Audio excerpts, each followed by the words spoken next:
West Asia at this point standing at a crucial juncture. Tehran is talking of a deal, but also at the same time, along with its regional allies, it's warning of devastating retaliation. Washington speaking of diplomacy while also keeping the military options open. And amid all of this, talks between the two sides are set to resume in Geneva. So all of this is happening on the eve of those talks. But the military preparations also continue.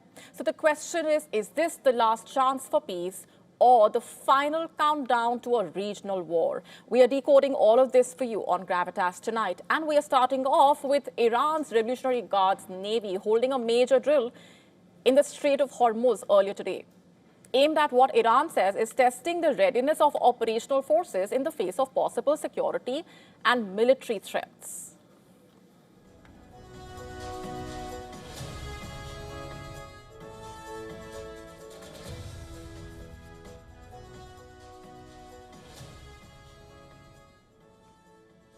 The visuals showing Iranian naval boats in action, along with live fire drills.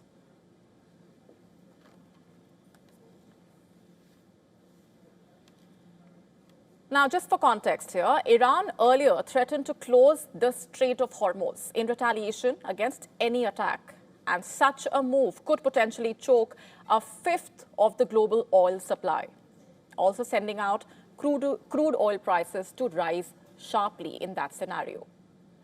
The strait connects the biggest Gulf oil producers with the Gulf of Oman and the Arabian Sea. That's not all. Iran's military commanders threatening devastation if Washington or Israel pull the trigger.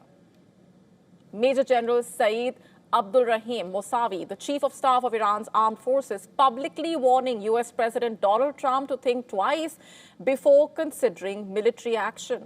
And he described Trump's anti-Iran remarks as insulting and contradictory. Mousavi has been also questioning Washington's intent for that matter. He said that if Trump truly seeks negotiations, why threaten war? And he went further, warning that if war erupts, Iran will, quote-unquote, deliver a lesson that Trump will not forget. Meanwhile, on the diplomatic front, Iran says it is open to a new nuclear agreement, one that it claims benefits both sides economically.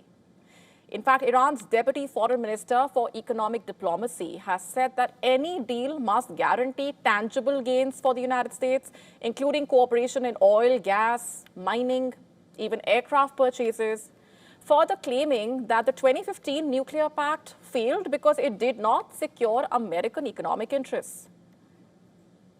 Now, in 2018, as you may remember, Trump withdrew from the 2015 agreement, formerly known as the Joint Comprehensive Plan of Action, and reimposed economic sanctions on Iran. Now, the second round of talks between the two sides, the U.S. and Iran, are set to resume in Geneva from Tuesday, with Iran's foreign minister and the U.S. delegation, including envoy Steve Witkoff and Jared Kushner, expected to be in attendance. Prior to that meeting, the Iranian officials are saying that they are ready to compromise on aspects of their nuclear program, provided sanctions are lifted. And with Iran's deputy foreign minister also saying that the ball is in America's court, there are talks of peace, but at the same time, preparations for war clearly remain firm. The United States is deploying a second aircraft carrier to the region. It has reportedly drawn up plans for sustained weeks-long military operations if the talks collapse. American forces are already amassed in strategic positions. There are also reports that Washington stands ready to back Israeli strikes on Iran's ballistic missile infrastructure if diplomacy fails. And that's where the situation grows even more tense, even more volatile. Iran's regional allies have stepped in, not with calls for calm, but with threats. Hezbollah has warned that any attack on Iran would spark what it calls a total war across the region. And while there are reports of the Houthis reactivating their missile bases and deploying its missile launchers to the Red Sea coast for targeting crucial shipping lanes, should Iran come under any attack?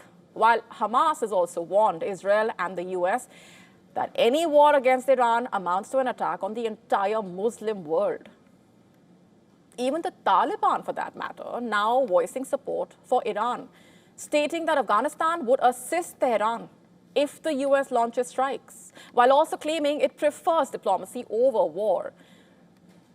What's clear right now is the stakes remain high. Tehran's diplomats offering cooperation, signaling flexibility, while at the same time, its generals are threatening unforgettable retaliation, and its allies are promising hellfire if Iran is attacked. On the other hand, Washington keeping its military options on the table while keeping the door to negotiations open.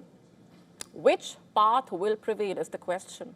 Diplomacy or an escalation that engulfs the region? The coming days and weeks could decide which path will be chosen. To stay up to speed with the latest news, download the WION app and subscribe to our YouTube channel.